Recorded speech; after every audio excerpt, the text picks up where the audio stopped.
नमस्कार मंडळी. तर आज मी तुमच्यासोबत शेअर करणार आहे गव्हापासून बनलेले कोकोनट कुकीज.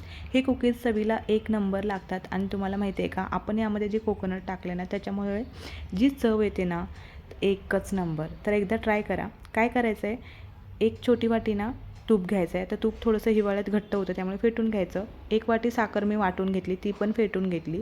2 मोठे चमचे आपल्याला बेसन लागणार आहे. 2 मोठे चमचे आपण रवा घेणार आहे. रवा आपला नॉर्मलच.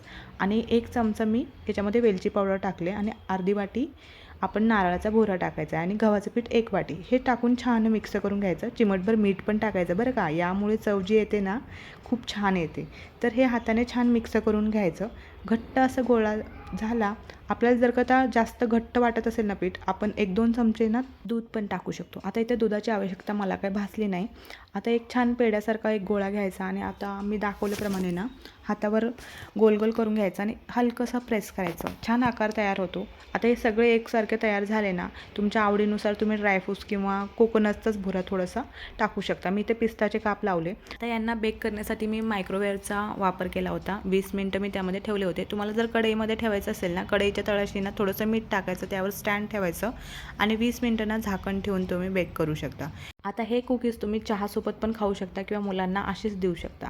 आम्ही तर ही चहा, दूध कशासोबत पण खातो आणि असेच पण खातो. इतके छान लागतात. यामध्ये जे आपण नारळाचा भुरा टाकलो आहे ना, त्याची चव तरी एक नंबर लागते.